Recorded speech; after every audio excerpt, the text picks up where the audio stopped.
Baik, selamat siang. Perkenalkan, nama saya Melati Putri Skaring Tias dengan NIM 225-66003 dari S1 Sistem Informasi.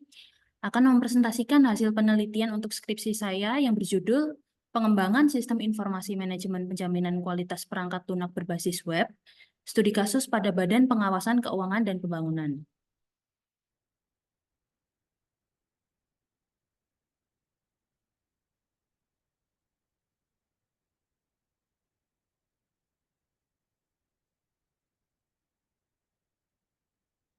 Untuk beberapa poin yang akan saya sampaikan, yang pertama pendahuluan, solusi yang ditawarkan, metode penelitian, tempat penelitian, hasil dan pembahasan, kesimpulan dan saran, serta demo aplikasi. Berdasarkan hasil inventarisasi aplikasi BPKP tahun 2023, setidaknya terdapat 143 aplikasi yang terdiri dari 117 aplikasi dikembangkan oleh BPKP dan 26 aplikasi dari non-BPKP. Dari 117 aplikasi tersebut, ada 48 yang sudah tidak digunakan dan baru 19 aplikasi yang terintegrasi. Permasalahan utama di sini adalah silo application. Penyebab utama belum terintegrasinya aplikasi di BPKP atau silo application adalah belum semua pengembangan aplikasi dilakukan penjaminan kualitas perangkat lunak atau software quality assurance atau SQA. Identifikasi masalah yang ditemukan. Yang pertama, perlu adanya sistem informasi yang dapat memonitoring seluruh aplikasi pada BPKP. Yang kedua, banyaknya aplikasi yang sudah live namun tidak melalui proses SQA. Selanjutnya, belum adanya standarisasi format katalog aplikasi yang tersedia untuk proses SQA. Terdapat aplikasi yang terkena serangan keamanan karena tidak pernah dilakukan SQA, serta source code aplikasi tersebar di berbagai unit dan tidak dapat dimonitoring oleh Pusat Informasi Pengawasan. Batasan masalah dalam aplikasi ini, aplikasi hanya dapat menangani administrasi permintaan pembangunan, pengembangan, serta SQA dan registrasi repositori aplikasi.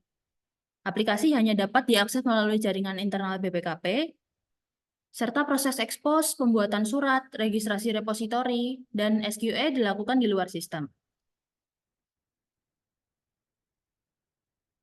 Sehingga didapatkan rumusan masalahnya yaitu bagaimana membangun sebuah aplikasi yang dapat memonitoring proses SQA dan pemanfaatan repositori seluruh aplikasi yang digunakan pada BPKP, serta bagaimana mengumpulkan dan mengawasi source code aplikasi yang terdapat di BPKP pada satu tempat.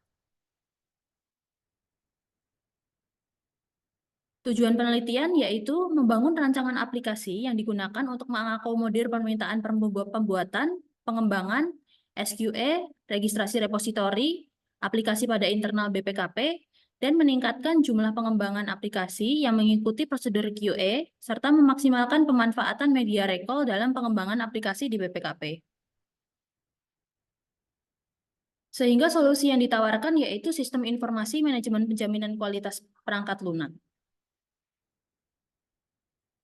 Metode penelitiannya saya menggunakan sistem development life cycle atau SDLC, yaitu proses mengembangkan atau mengubah suatu sistem perangkat lunak dengan menggunakan model dan metodologi yang digunakan orang untuk mengembangkan sistem-sistem perangkat lunak sebelumnya berdasarkan best practice.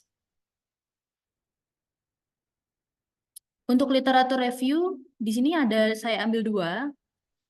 Yang pertama ada jurnal berjudul Analisis dan Perancangan Arsitektur Enterprise System Pemerintahan Berbasis Elektronik atau SPBE pada domain aplikasi di lingkungan Badan Pengelolaan Keuangan Daerah atau BPKD oleh Saputro et al.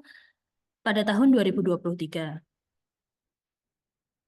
Perbandingannya dengan penelitian ini, penelitian tersebut hanya membahas dari segi pembuatan arsitektur SPBE atau proses bisnisnya, sementara penelitian penulis membahas tentang segi pengembangan aplikasinya. Yang kedua ada jurnal berjudul Rancang Bangun Sistem Informasi Manajemen Inventaris Berbasis Website menggunakan metode SDLC oleh Suwarno dan Nadia pada tahun 2023. Perbandingan dengan penelitian penulis, Penelitian tersebut berupa pengelolaan inventaris barang dan hanya sampai tahap perancangan sistem, sedangkan penelitian penulis merupakan pengelolaan inventaris aplikasi pada perusahaan dan pada sampai tahap pembangunan sistem berbasis web. Untuk tempat penelitian ada di Badan Pengawasan Keuangan dan Pembangunan atau BPKP, khususnya di Pusat Informasi Pengawasan. Untuk kondisi saat ini, saya gambarkan dengan flowchart, dimulai dari pengajuan permohonan SQE sampai pembuatan laporan akhir SQE dan sertifikat SQE. Hasil dan pembahasan, yang pertama ada lingkungan sistem, yang kedua perancangan sistem, yang ketiga implementasi. Lingkungan sistem, terdapat pengguna sistem, ada 4. Yang pertama ada tim unit kerja, yang merupakan pegawai BPKP yang mengajukan permohonan pembangunan atau pengembangan aplikasi atas nama unit kerja. Yang kedua ada tim QE-TKTI, yaitu pegawai Pusat Informasi Pengawasan BPKP yang melakukan QE. Yang ketiga ada tim Recall PT, yaitu pegawai Pusat Informasi Pengawasan BPKP yang melakukan registrasi repositori. Selanjutnya ada admin aplikasi yang merupakan pegawai Pusat Informasi Pengawasan BPKP sebagai administrator aplikasi. Untuk perancangan sistem, saya buat flowchart juga. Flowchart digunakan untuk menampilkan langkah-langkah dan keputusan untuk melakukan sebuah proses dari suatu sistem. Berikut flowchartnya. Terdapat 3 aktor, karena admin aplikasi bisa melakukan semuanya. Jadi di sini hanya saya tampilkan 3 saja. Yang pertama mulai dari mengajukan permohonan pengembangan aplikasi atau pembangunan aplikasi. Lalu tim QE-TKTI menerima permohonan, melakukan SQE dokumen, dan Recall PT melakukan penyiapan data repositori untuk tim unit kerja melakukan development aplikasi.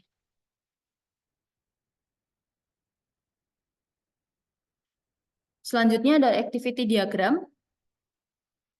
Ada beberapa activity diagram yang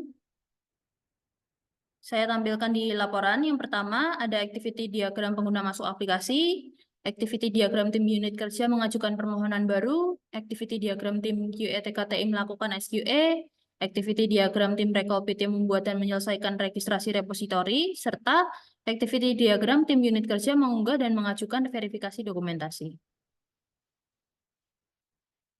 Untuk implementasi antarmuka pengguna, yang pertama ada halaman permohonan, halaman SQE, serta halaman katalog aplikasi. Untuk hasil pengujian, semua pengguna dapat masuk ke aplikasi, tim unit kerja berhasil membuat permohonan pembangunan baru, tim QE TKTI berhasil menerima ekspos dan menyetujui permohonan, tim Recall PT berhasil menambahkan repositori baru, tim unit kerja berhasil mengunggah dokumentasi, serta tim QE TKTI berhasil melakukan SQE dokumentasi.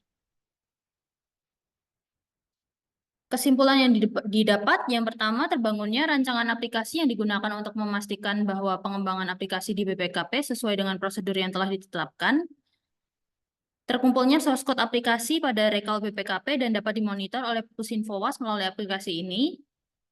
Kedepannya, tim unit kerja yang ingin membuat aplikasi harus mengajukan permohonan melalui aplikasi ini dan dilakukan proses SQE, sehingga Pusinfowas sebagai koordinator sistem informasi BPKP dapat memantau semua aplikasi yang ada di BPKP. Hasil pengujian sistem menunjukkan bahwa sistem mampu menampung permohonan pembangunan atau pengembangan aplikasi oleh tim unit kerja yang dapat dilihat pada menu permohonan. Informasi mengenai repositori source code aplikasi terkumpul pada menu registrasi repositori yang dapat dipantau oleh tim Recall PT. Dokumentasi yang diperlukan oleh tim QE-TKTI sebagai bahan SQE berhasil diunggah oleh tim unit kerja pada halaman dokumentasi. Proses SQE oleh tim QE-TKTI dapat dipantau oleh tim melalui halaman SQE dan menghasilkan aplikasi yang lolos SQE masuk ke halaman katalog aplikasi. Beberapa poin di atas menghasilkan kesimpulan bahwa aplikasi berjalan dengan baik sesuai dengan hasil yang diharapkan. Untuk saran, yang pertama, aplikasi dapat dikembangkan lagi dengan fitur monitoring proses vulnerability assessment atau VA dan production setelah melalui tahap SQA, sehingga menjadi satu rangkaian utuh yang dimulai dari permohonan pembangunan atau pengembangan aplikasi, hingga aplikasi tersebut live melalui proses production. Aplikasi juga dapat dilengkapi dengan fitur notifikasi email dan timeline atau monitoring permohonan pembangunan atau pengembangan aplikasi. Terima kasih, sekian presentasi dari saya. Selamat siang.